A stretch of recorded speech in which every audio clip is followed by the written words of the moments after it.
So that's yes, I know, you're a nuts and bolts gal. We got to get to the nuts and bolts. The vision is something lofty, and it sounds utopian. Yeah. And yet, we are connecting with lots who believe it. I think like for me, one is I'm new at interviewing, so I know that the quality of the interview is the quality of the person doing the interview. So there's part of me that says, wow, do I have a long learning curve, because it's harder than it looks. Oh, to extract yes what's actionable, right, that enables someone right. to be transformed. If they're going to give me 6 or 7 minutes of their time, right, I want you want some value. You want something, a takeaway. I think one of the things that I'm learning is that what I perceive as valuable mm-hmm. might be different than my core audiences. True. And so I'm really trying to be Jenn Sertl, yes. my sister, connect with you. And then I'm also like, wow, what will transform my clients and my audience by listening to you? Right. And yes. I'm struggling with how to make that extract happen. the core message. Well, in a way that's authentic to you, mm-hmm. Mm-hmm. but also actionable for them. Exactly. Exactly. And even as clumsy as this is on the video, it's yes. okay, because this is learning, right? This is authenticity. Absolutely. Well, yeah, we are not perfect. I always say it all the time. I'm a recovering perfectionist. Yes. I moved away from I'm really practicing letting go of my perfectionist right now, I will say. It's very hard for us. Even naming this segment, redefining ourselves in a time of change. Mm-hmm. I mean, that in is a really world of change. In a world of change. Yes. Redefine. I mean, yes. to me, I'm almost like, that is what connects to Agility 3R. Yes. Redefining ourselves in a world of change. Exactly. Okay. So what it is it's really about, what we're all about is creating educational and experiential environments and programs that allow people to actually discover who they are, who they truly are, not who they think they are, mm-hmm. not who they've been told they are, but who they truly are. What their innate talents and gifts and passions are. Not pursuing a career path because it's a road to dollar signs, mm-hmm. but rather, yes, we all have to make a living. I'm not a utopian dreamer like that, and I'm a credit coach and Betty Budget after all. I'm very much attached to, the realities of money in our society and, the need. Right. But doing it from a little different perspective, right? Okay? So to really connect with who we are as people, to know our own value as something more and something different than those dollar signs, okay?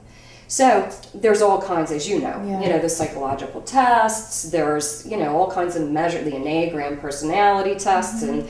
and the VIA character strengths and Strengths Finder, and I found all of these things in my own self journey and discovered I'm not crazy after all. Actually, these are my strengths that I have criticized and ridiculed, and others have perceived me in a way that I took on these false beliefs about myself, trying to get rid of some of these things that were actually my strengths.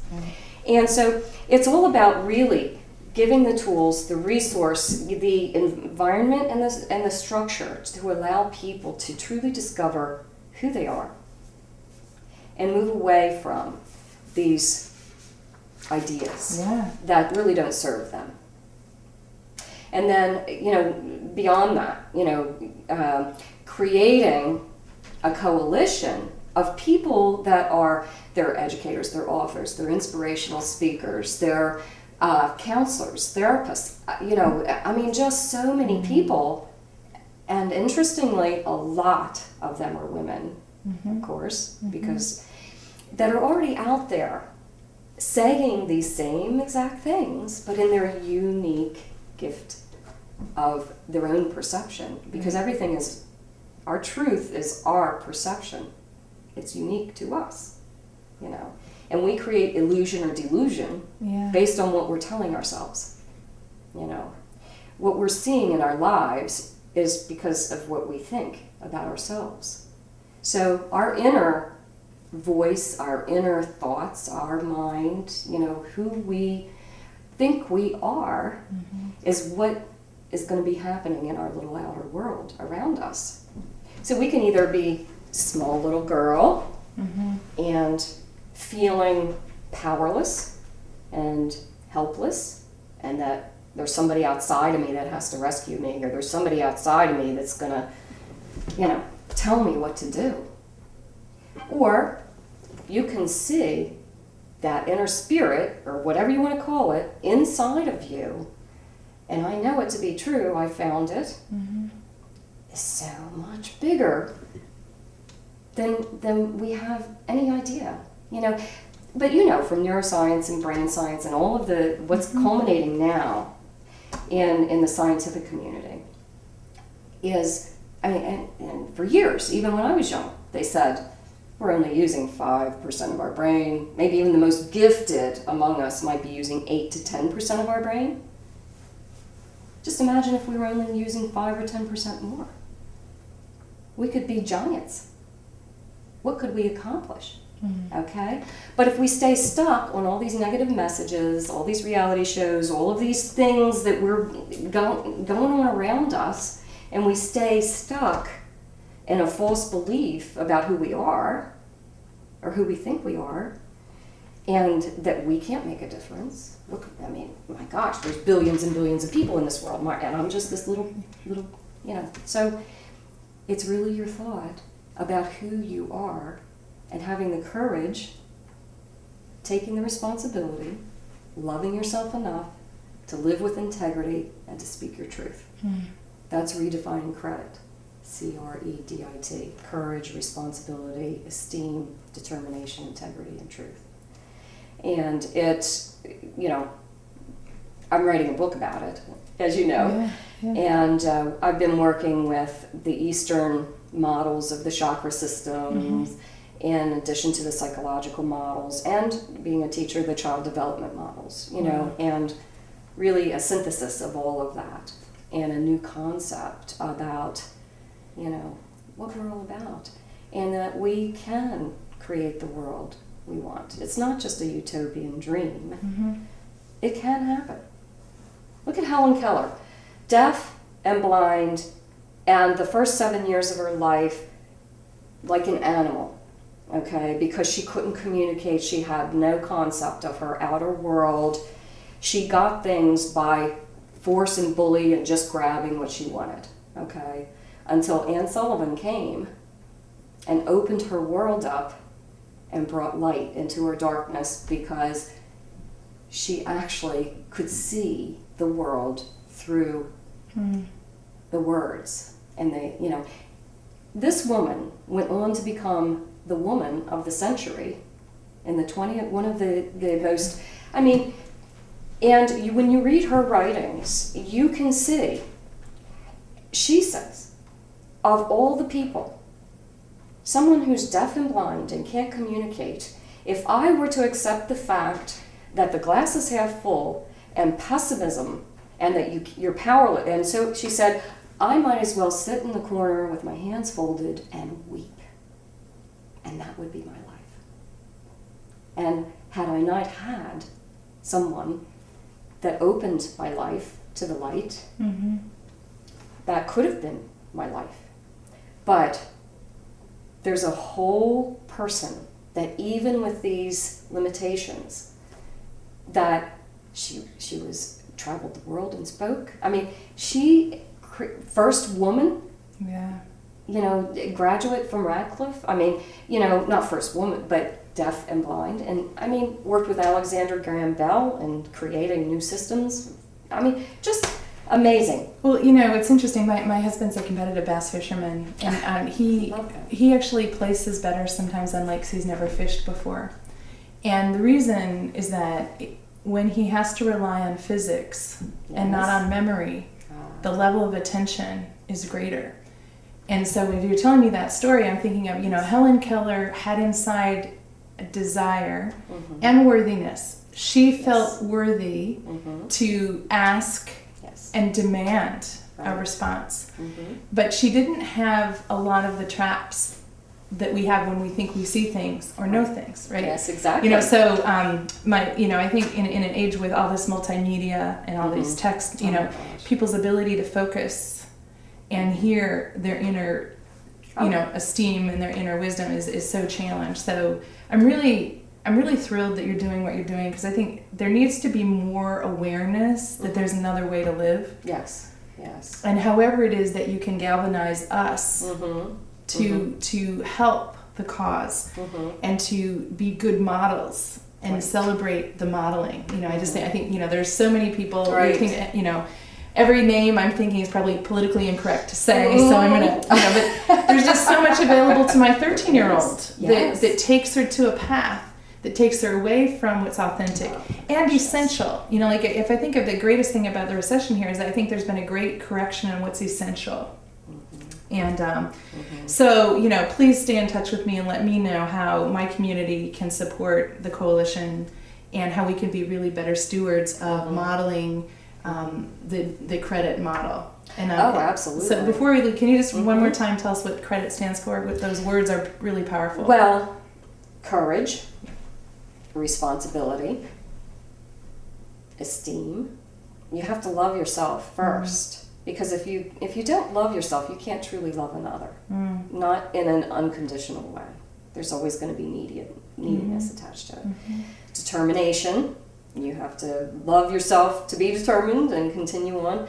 And integrity, which is integral wholeness. Okay. Responsibility. It takes responsibility to live with integrity, and truth. All of those are strengths that each one of us possesses. Whether we're conscious and aware or not, and they can be manifested in many ways. We always think of courage as bravery, like on the battlefield, whatever. But it takes more courage to stand up for a friend who's being bullied, and to stand up for what is right and that is right in the face of opposition and ridicule. And just like Susan B. Anthony and Elizabeth Cady Stanton, when they were going through the first movement for women's rights back in the 1800s, they would go into these towns and villages. They would walk arm in arm with the women and men who believed with them, while the others on the side threw rocks and spit at them and hurled all kinds of curses and the most humiliating things at them, because they were challenging a belief system about women being less than men, and they were challenging the status quo. And we know anytime that there's transformation, the first phase is ridicule, criticism. They're going to attack. Then it'll be violent opposition. Look at the civil rights movement, the women's movement, until finally it becomes the new thought, the new belief. Women's rights, civil rights, we're seeing it played out. We're coming into our own, actually standing up, having the courage, a lot of us, to stand up, to live and speak the truth about what we are as Americans and what our ideals are as Americans, which is all about equality, all about freedom. But it takes responsibility to live in a free country. You don't just go out there, at somebody else's expense. To be citizens of a democracy requires a lot of responsibility. And unfortunately, we've gotten so far away. People take for granted so many things.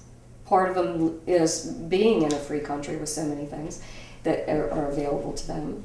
So they don't take the responsibility seriously, and they become very apathetic. It's really all of that combined. These are not necessarily any kind of religious beliefs. These are just fundamental beliefs about the human spirit, who we are, who we can be, and really ideals that have been beacons to the rest of the world that America stands for or has stood for. Well, I think in closing, I'll just share that I think collaboration is where the world is headed. Collective collaboration, Yes. and our ability to be courageous enough and create trust and create the kind of relationships required. Really, it requires a lot of transparency, and it requires a lot of courage. And the challenge is that it is a global economy. Yes. And we have to honor ourselves, and we have to play better. And I've just, in a free country, I've never met so many trapped and enslaved people. And so my wish is that this conversation helps people really just ask the question, how am I identifying my self-worth separate from my balance sheet? Exactly. And how can I be more collaborative and more inclusive and more courageous to live authentically on, what's essential versus what someone told me was essential. Exactly. Thank you for your time. It's so nice to be with you. Oh my gosh. Thank Wonderful. you so much. Thank you.